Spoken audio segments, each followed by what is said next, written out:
Allez, salut à toi. Alors aujourd'hui, je vais te faire un petit topo sur la manière dont tu peux préparer un trail quand tu habites en ville ou dans une région plate.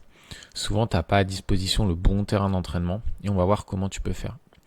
Donc on va partir sur un exemple assez concret, c'est l'OCC, donc une des courses de la semaine UTMB. Tu as 57 km, 3500 D+, et surtout des moins, il faut rajouter des moins. Sur un terrain montagneux, et si on regarde l'effort, le premier met 5 heures, le dernier met 15 heures, donc dans tous les cas on est sur un mix zone 2, zone 3, donc toujours sous ton seuil 2, sauf pour les premiers qui vont monter un peu plus haut. Le peloton va peut-être passer sur la zone seuil en tout début de course parce que la plupart du temps les gens partent trop vite, mais en gros on va être sur cette zone. Donc un effort de basse intensité ou un tout petit peu plus haut durant entre 5 et 15 heures. Donc les critères de performance pour ce genre de course, c'est VO2 max, donc en fait c'est la taille de ton moteur. Ensuite c'est ta force maximale, la force maximale sur les membres inférieurs, donc par exemple quel est le poids que tu peux soulever sur un squat à la salle sur 3 reps, quel poids maximal. Ensuite ça va être ton économie de course, donc est-ce que tu es économe dans un terrain technique, donc l'OCC, c'est pas la course la plus technique, mais dans tous les cas, ce sera toujours plus technique qu'une Saint-Élion, qu'une course sur route ou une course sur terrain vallonné. Donc, est-ce que tu es économe? Est-ce que tu dépenses peu d'énergie pour une certaine vitesse dans ces terrains? Et ensuite, deux paramètres super importants, c'est la durabilité. Est-ce que tu es capable de maintenir des bons niveaux de VO2 max, des bons niveaux de force maximale, une bonne économie de course après 4, 5, 6, 7, 8 heures, 9 heures, 10 heures de course? Deux coureurs peuvent avoir ces trois paramètres au même niveau sur la ligne de départ. Sauf qu'en fait, il y en a au bout de 5 heures, ces paramètres vont vraiment se dégrader et l'autre non. Et donc, finalement, si ça se dégrade pas, tu vas finir devant. Ou en tout cas, ta course sera plus simple. Donc, tu es plus durable. Et ensuite, il y a un point qui n'est pas à négliger, c'est la résistance mentale. Est-ce que tout simplement, tu as l'habitude de faire des efforts longs? Parce que même si ces trois paramètres sont OK pour toi, ce sont de bons niveaux, en fait, au bout de 5-6 heures, il faut qu'à être mentalement prêt à continuer à avancer et ça faut s'entraîner. Si tu habites en ville ou dans une région plate, en fait ton terrain d'entraînement il ressemble pas du tout à la course cible. Et ça c'est un problème et l'idée ça va être de voir comment on fait. Donc souvent les gens ils sont sur un terrain plat ou un tout petit peu vallonné avec des bosses qui font 70 mètres de D+, de D- au max. Si vous habitez en ville par exemple à Paris, vous avez Montmartre, à Lyon, vous avez Croix-Rousse-Fourvière. Après si vous habitez en Bretagne par exemple, vous pouvez avoir des falaises au bord de la mer mais on va pas très très haut. Ensuite, souvent, vous pouvez faire des week-ends ou des journées en montagne ou sur des terrains un peu plus vallonnés, ou passer une semaine de vacances par exemple. Ce qu'on peut avoir, c'est du matériel de renfort, donc du petit matériel chez soi, ou mieux aller en salle de muscu. Et éventuellement, on peut avoir un tapis de course. J'entraîne un athlète qui habite proche de Paris, qui a un tapis de course, donc on peut travailler non pas le dénivelé négatif, mais au moins le dénivelé positif de manière totalement contrôlée. Donc ça, c'est plutôt intéressant. Donc deux choses qui ne se ressemblent pas du tout. Demande de la course, terrain d'entraînement, il y a un problème, on va voir comment on fait pour résoudre ce problème. Donc là, je t'ai mis une cartographie en fait des points sur lesquels il faut être bon sur ce genre de course.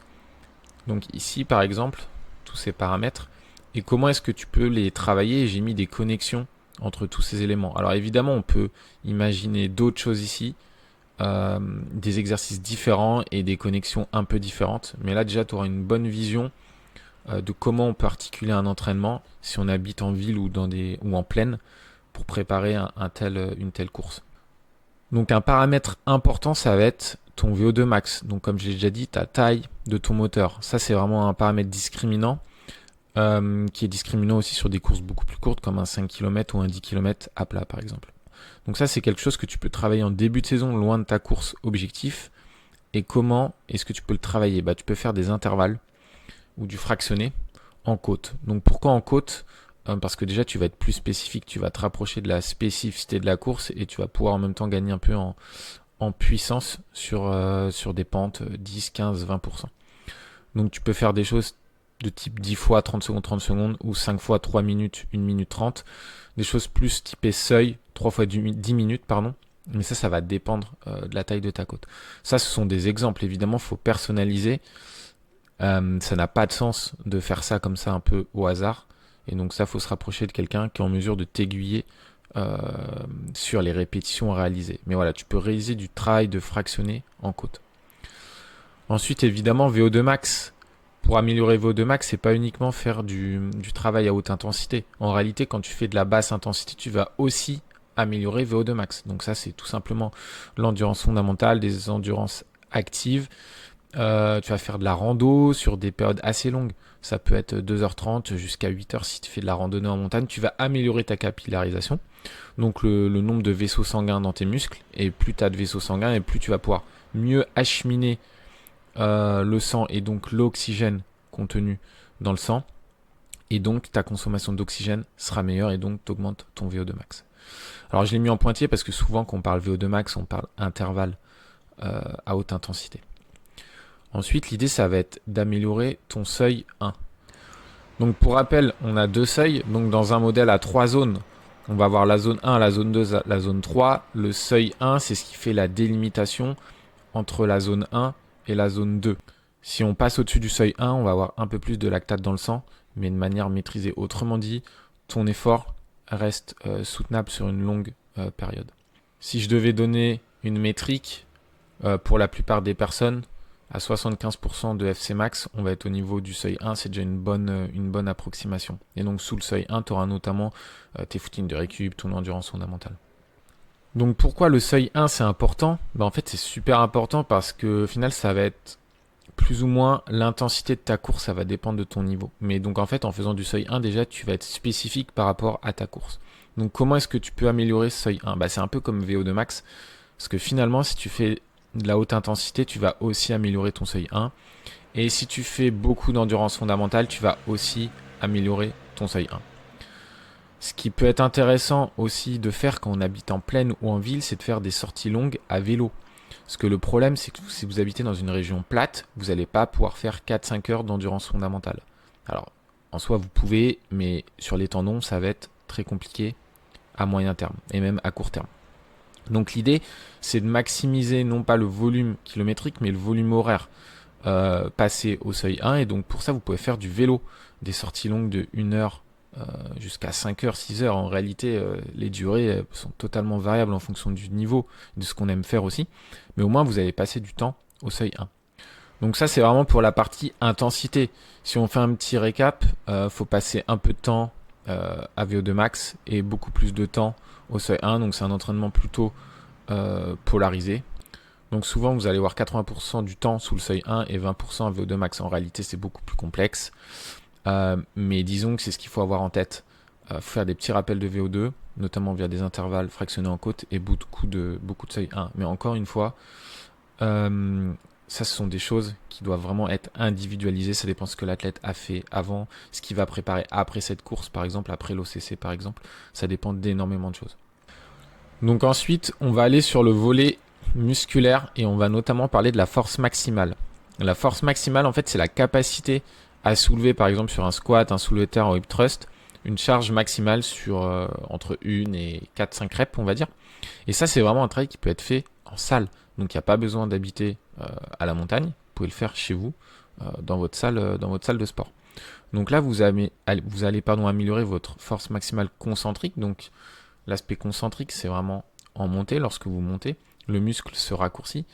Et la phase excentrique, donc là, le muscle s'allonge. Il a une fonction de frein. Et ça, c'est vraiment dans la phase de descente. Par exemple, lorsque vous allez faire 1000 mètres de dénivelé négatif, vous allez vraiment être en excentrique. Dans les deux cas, cette force, elle peut être travaillée en salle. En fait, vous allez me dire, c'est vraiment super éloigné de la spécificité de l'épreuve. Cependant, quand vous travaillez sur aussi peu de reps, vous allez améliorer la connexion neuromusculaire. C'est-à-dire que vous allez recruter plus d'unités motrices dans votre muscle. Vous voyez votre muscle, pour simplifier, comme un agrégat d'unités motrices. En travaillant la force maximale, vous allez apprendre à votre corps à recruter plus d'unités motrices. Si vous recrutez plus d'unités motrices, vous pouvez soulever plus lourd. La logique derrière ça, c'est qui peut le plus, peut le moins.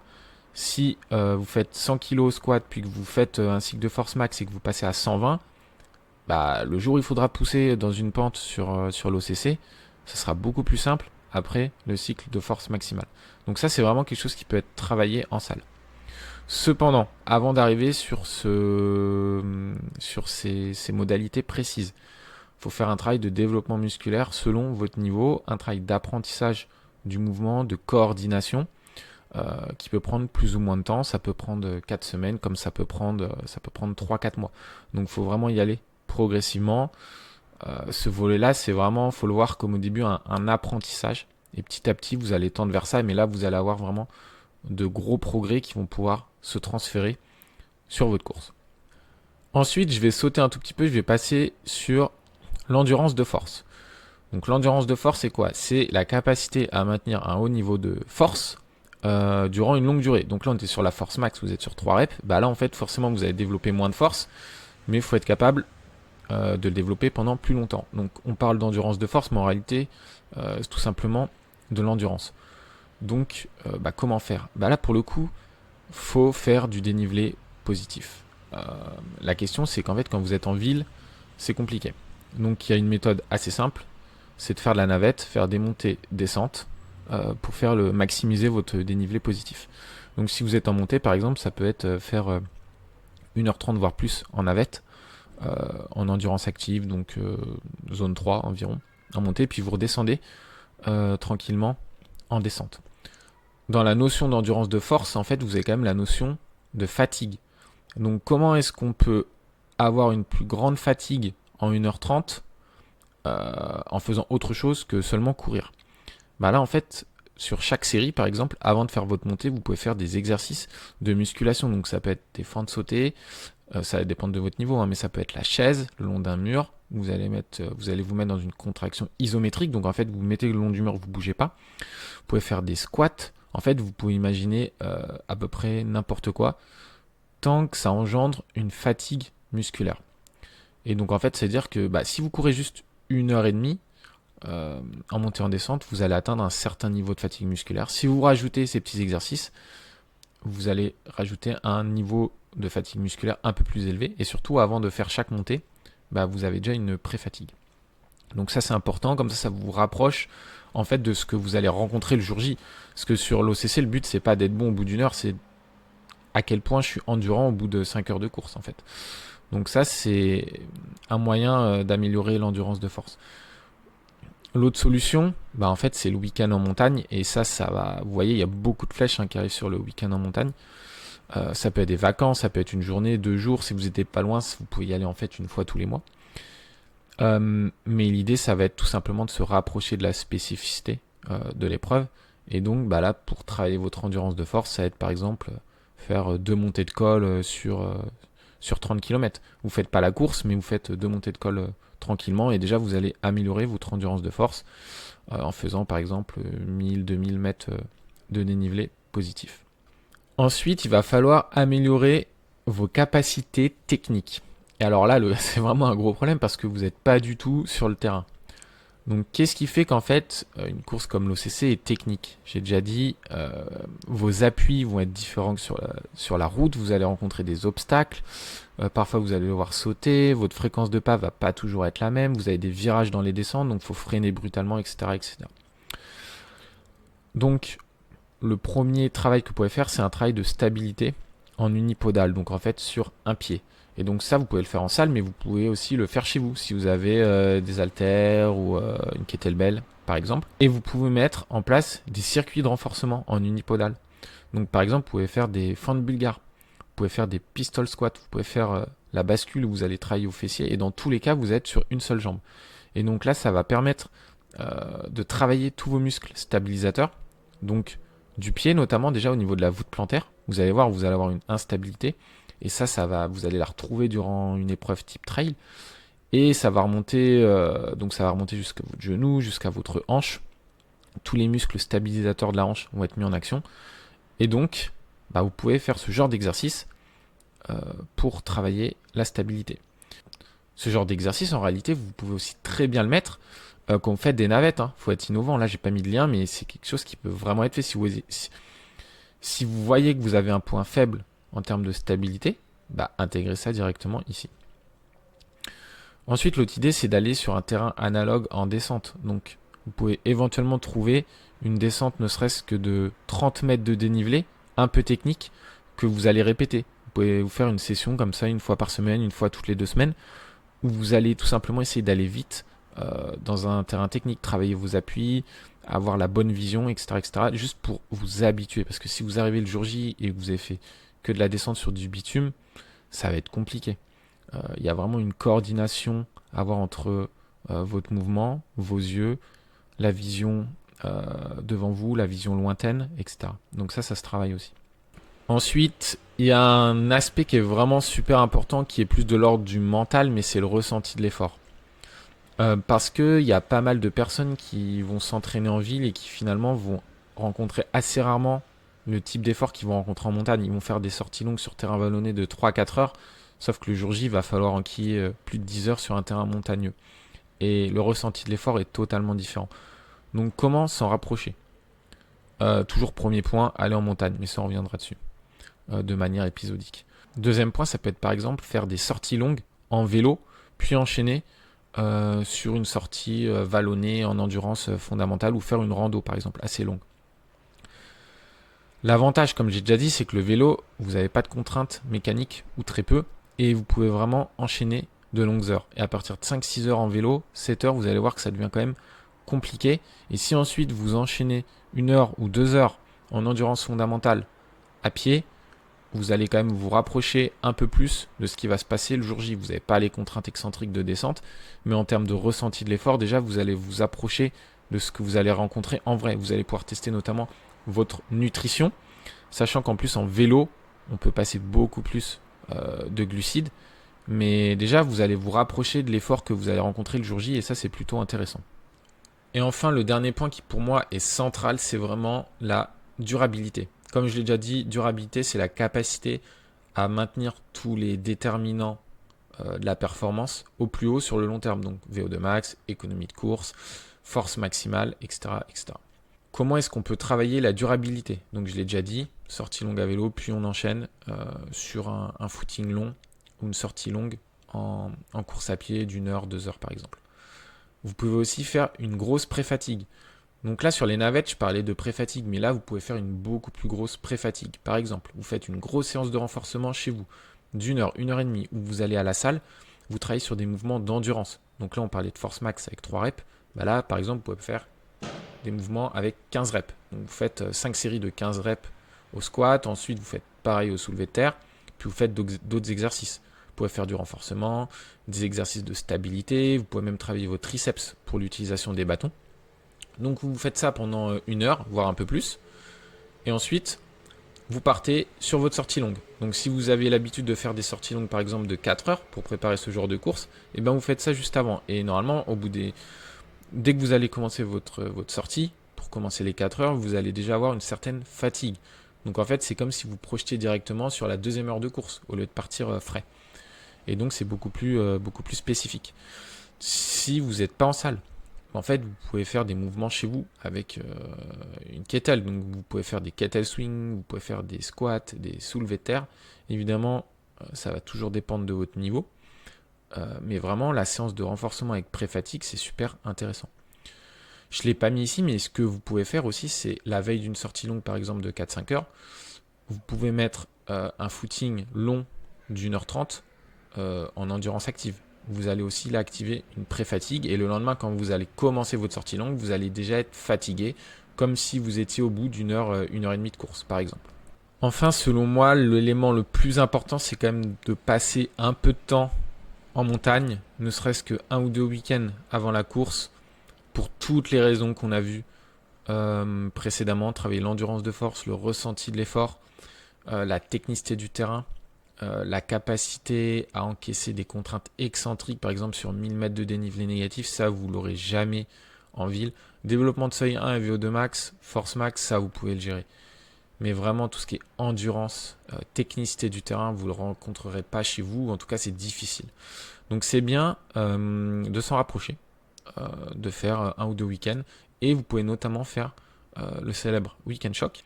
Vous pouvez faire la distance de la course sur 2 jours ou 3 jours. Pour les meilleurs, vous pouvez aussi la passer en une journée, mais bon, ça va vraiment dépendre de votre niveau. L'intensité à laquelle vous allez aller, ça va aussi dépendre de votre niveau. Mais l'idée, voilà, c'est de passer au crible ces paramètres, ces paramètres, ce paramètre, de voir ce que vous valez aussi. Comme ça permet ensuite, quand vous rentrez chez vous, de réajuster tout ça. Et aussi, un élément crucial, c'est de tester la nutrition.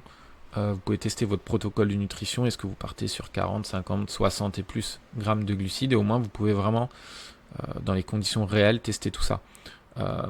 Est-ce que c'est plus facile pour moi de manger en milieu de la montée, au début de la montée, en fin de montée, etc., etc. Et au moins, vous validez pas mal de choses. L'idée, c'est vraiment de se dire, je mets tout ça en place et là, de manière épisodique, je valide. Ok. Ensuite, qu'est-ce qu'il faut que je modifie dans mon entraînement, etc., etc., jusqu'à aller au jour J. Donc voilà, j'ai fait un point assez complet sur la manière dont tu peux t'entraîner en plaine ou en ville quand tu prépares un trail assez long.